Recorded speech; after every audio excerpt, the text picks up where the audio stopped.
Paano kung ikasal ka sa taong mahal mo, pero wala namang pagmamahal sa'yo? That he only marry you because of the deal between your family and his family. Are you gonna stay and make him love you, even if he ignores you? Or just leave? Magandang araw mga kaibigan. Isang serious story ang nais kong ibahagi sa inyo na sana ay magbigay inspiration at kilig sa bawat isa. Pero bago tayo magpatuloy, kung bago ka pa lamang sa ating channel ay pakilike po ang ating video, paklik din ng subscribe button, gayon din ang bell icon para lagi kayong updated sa mga parating ko pang uploads. Bumaling patagilid si Amanda sa kama at umaasang magigising siya na naroon ng asawa. Pero tulad ng mga nakaraang araw ay wala pa din ito. Tahimik ang kanilang lugar. Napapuntong hininga siya. Pangatlong araw pa lamang ang nakakalipas nang sila ay ikasal. Pero hindi pa din umuwi si Oscar matapos siyang ihatid dito sa condo unit pagkatapos ng kanilang kasal. She stares blankly at the window as she remembered something. A week before their wedding, kauuwi lang ni Amanda galing eskwelahan nang mapansing busy ang lahat sa kanilang bahay. Nakita niya ang ama na personal na nagmamando sa mga katulong kung ano pa ang kailangan gawin sa kanilang paghahanda. Bihira lang maging ganito ang pag-akto ng kanyang ama sa paghahanda lamang sa kanilang magiging bisita, maliban kung ito ay napaka-importanting kliyente or katrabaho. Dad, ano ang okasyon? Tanong ni Amanda na nagpabaling ng tingin sa kanya ni Samuel na kanyang ama. Napangiti ito nang makita siya. Iha, andito ka na pala. Wala namang okasyon. Inimbitahan ko lang ang aking kumpare na dito na maghapunan. Get dressed, Iha. In a minute, andito na sila. Umupo ang dalaga sa sofa sa kanilang sala. Dad, I have so many things to do. I don't think I can also entertain them. I'll better stay in my room. Tumingin siya sa ama. Nakita niya ang pagtahimik nito at paglilitawan ng mga ugat sa leeg sa pagpipigil nito ng galit. Alam ni Amanda na nagagalit ang kanyang ama. She sighed. Okay, Dad. Magbibihis lang ako. And she headed to her room. Inilipag niya ang kanyang gamit sa ibabaw ng kanyang study table and headed to her closet and opened it. She browsed on her wardrobe and wondered what she's going to wear. Nagtataka man sa inaakto ng ama niya, pero ayaw niya pa din naman itong mapahiya sa magiging mga bisita nito. Kaya magbibihis siya ng maganda bilang ang unika iha nito. Napangiti siya nang makapili na siya ng kanyang isusuot. Samantala, nasa may minibar sa Oscar ng kanilang bahay. Ininom niya lahat ng brandy na nasa kanyang baso. Akma niya itong sasalinan ulit ng agawin ito ni Ramon na kanyang ama. Oscar, ano ka ba? Hindi ba sinabi ko sa'yo na pupunta tayo sa mga De Castro? Look at you! Tinginan ni Oscar ang kanyang ama. Do I look like? What, Dad? Tumayo siya at tumawak sa lamesa upang hindi tumumba. Hanggang ngayon, ipinipilit mo pa din ang anak ng mga De Castro sa akin? Nilapag ng kanyang ama ang hawak na bote ng brandy sa lamesa at tumingin sa anak. You know the status of our company, iho. Without their help, babagsak ang kumpanyang itinatag ng lolo mo. Inihilamos ni Oscar ang kanyang dalawang kamay sa kanyang mukha. He heavily sighed and muttered and uwit bago tinignan ang ama. I'm only 24, Dad. Gumagawa pa lang ako ng sariling pangalan sa kumpanya. Bibigyan niyo pa ako ng isang responsibilidad? I've told you, Dad. Kukuha ako ng mga investors para mag-invest sa company natin. Na hindi mo na ako kailangan pang ipakasal sa anak ng kumpadre niyo. Tumigas sa mukha ng ama niya. You're going with me, iho. Sa ayaw at sa gusto mo. Halos kaladkawin na siya nito papunta sa kotse. Kapagod na din si Oscar sa pagtatalo nilang mag-ama kaya nang maisakay siya sa kotse nito, ay hindi na siya nagsalita. 24 pa lang siya pero ito at ipapakasal na siya sa anak ng kumpadre nito. Ka-assign pa lang niya bilang isa sa mga executive sa company nilang Guerrero Incorporated. Isang kumpanya na gumagawa ng mga furnitures. He knew Amanda dahil kinakapatid niya ito at inaanak ito ng kanyang ama. 5 taon ang tanda niya rito. Hindi niya inakalang matutuloy pa ang kasal. Nadinig niyang nabanggit ito noon ng ama niya habang sila ay kumakain, ngunit hindi naman niya ito binigyan ng pansin noon. Kaya nagulat siya nang sabihin nitong mamamanhikan na sila dito. He became furious, kaya ayun. At naabutan siya ng kanyang ama na umiinom ng alak sa gabi ng kanilang pamamanhikan. Tiningnan ni Amanda ang refleksyon niya sa salamin. Pink tube with thin straps na may black lace sa laylayan ang kanyang suot. Isa ito sa mga binili niya sa Hong Kong noong nagbakasyon siya last summer. Pagkatapos niyon ay umupo na siya sa harapan ng kanyang dresser at nag-apply ng light makeup. Maya-maya pa ay narinig na niya ang sasakyan papasok sa kanilang bakuran. Hindi niya alam kung bakit kumakabog ang kanyang puso. Inayos na niya ang mga ginamit na makeup sa ibabaw ng dresser.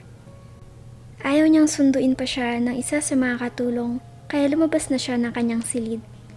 Nang makababa siya ay lalong bumilis ang pintig ng kanyang puso na makilala ang nakatalikod na binata. Nagulat siya nang tawagin siya ng ama. Iha, nakikilala mo pa ba si Ramon, ang ninong mo? Dahan-dahang lumapit si Amanda dito at nagmano. Ito na bang inaanak ko? Dalaga na ya. Madami na din akong utang sa'yo, Amanda.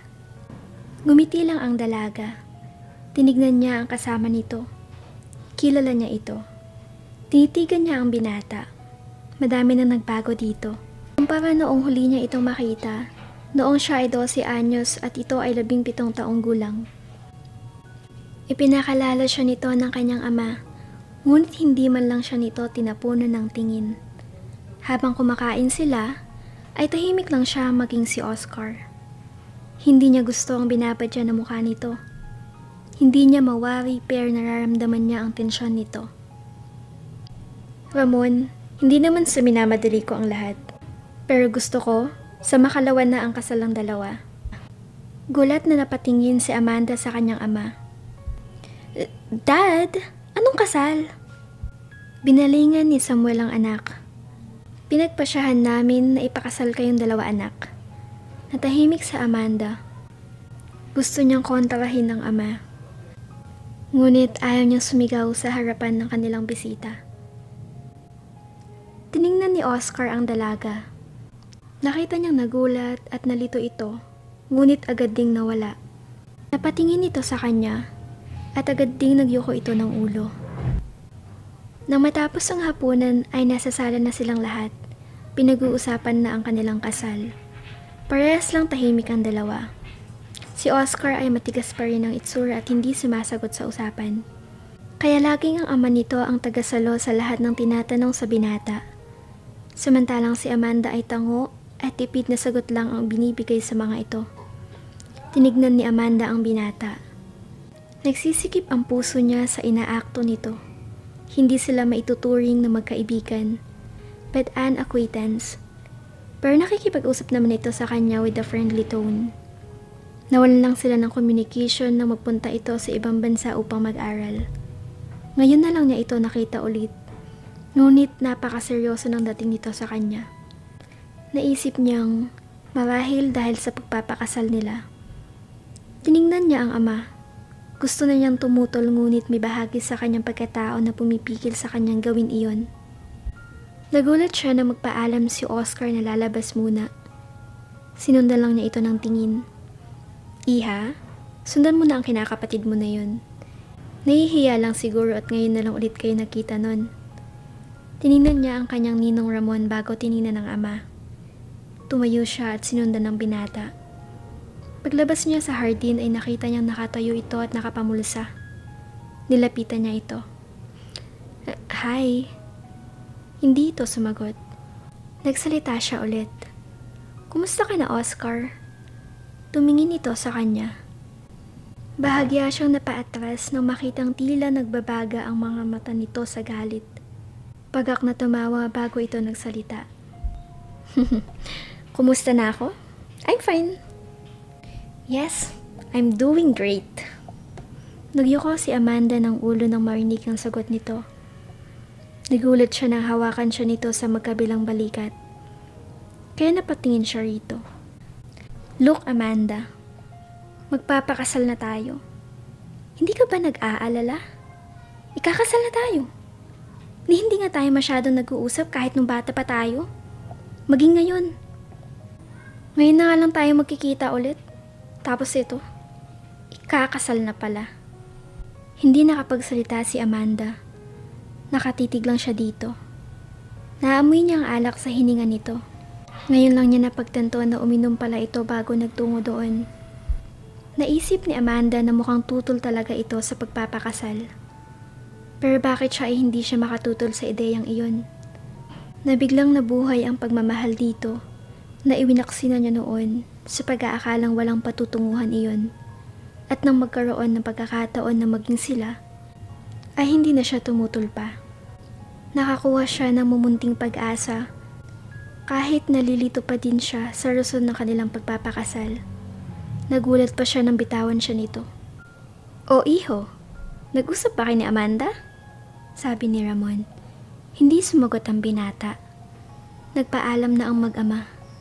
Hindi siya nito tinapunan man lang ulit ng tingin matapos ang kanilang pag-uusap.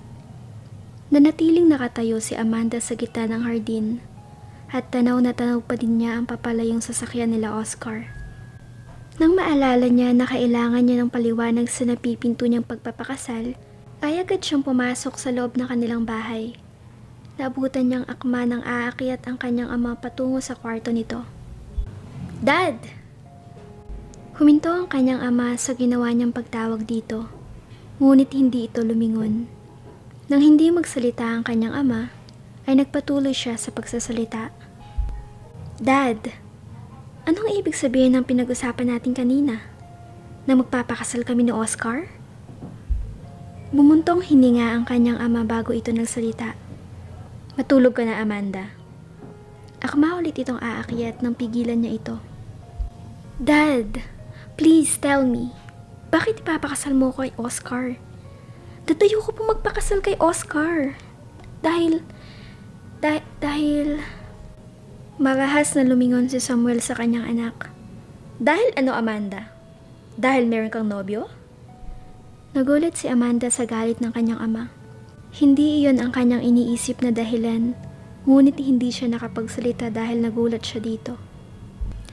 "Dad, anong..." Pinutol ng kanyang ama ang kanyang sasabihin. "Tandaan mo ito, Amanda.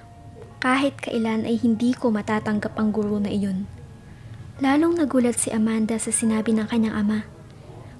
Paano yung nalaman?" Tumawa ng pagak ang kanyang ama bago nagsalita. "Now you are asking me how I found out? Ito lang ang masasabi ko sa iyo, Amanda. Stay away from that guy and marry Oscar." Tututol pa sana siya, ngunit hindi na siya pinagsalita pa nito at umakyat na ito sa taas. Napasandal siya sa barandilya. Dahil sa sandaling iyon, ay nangihina ang kanyang mga tuhod dahil nais niyon bumigay sa mga nangyari lang sa isang araw. How careless she was para magtanong sa kanyang ama kung paano nito nalaman ang pakikipagrelasyon niya sa binatang iyon.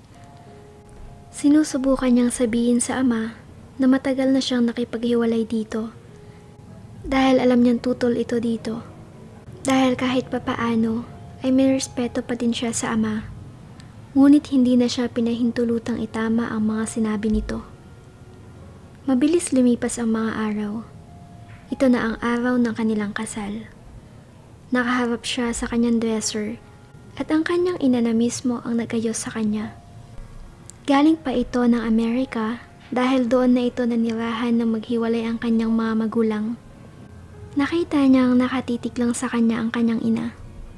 "Mom, is there something wrong?" Umiling ang kanyang ina. Nakita niya ding nagpunas ito ng luha. "No, anak. I'm just worried.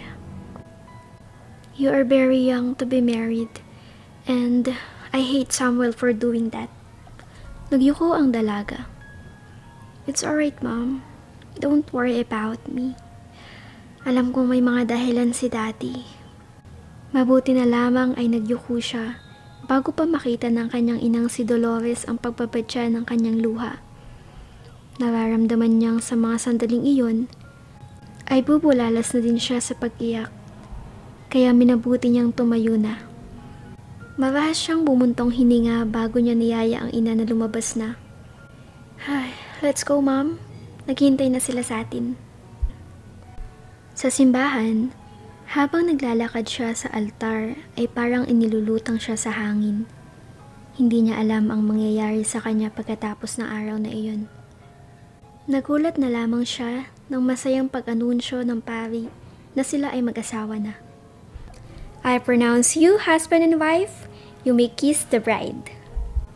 Napatingin siya kay Oscar. Hindi niya alam ang kanyang gagawin. At nang itaas ni Oscar ang kanyang belo, ay agad siya nitong hinalikan sa mga labi. It was a very brief kiss. Mas matagal pa nga ata ang pagkatitig nito sa kanya, matapos ang halik na iyon na hindi niya kayang bigyan ng kahulugan. At napakorap siya na magsimula na magkislapan ng kamera. Inalalayan siya nito patungo sa kanilang kotse. Natapos ang seremonyas, na hindi niya napapansin na kanina pa sila pinapanood ng isang lalaki mula sa gilid ng simbahan. Matapos ang kasal, ay pakiramdam ni Amanda na hapong-hapo ang kanyang katawan. Habang nasa sasakyan sila papuntang bahay nito, ay tahimik lang si Oscar na ngayon ay kanya ng asawa. Inihatid siya nito agad sa kanilang kwarto. Magpahinga ka na. Nagulat pa si Amanda na magsalita si Oscar. Bahagya niya itong nilingon, ngunit agad din siyang nag-iwas dahil nararamdaman niyang galit ito. Amanda, gamitin mo na ang kwartong ito. Doon ako sa kabila matutulog. Napatingin si Amanda dito. Magkatapat lang ang silid natin. Kung may kailangan ka, kumatok ka na lang. Hindi na siya nahintay nito na sumagot dahil lumabas na ito ng kwarto. Naupo ang dalaga sa gilid ng kama at nakatingin pa din siya sa nilabasan nitong pinto. Ano ang gagawin ni Amanda para mahalin siya ni Oscar? At dito na po nagtatapos ang kabanata ng ating kwento. Maraming salamat po.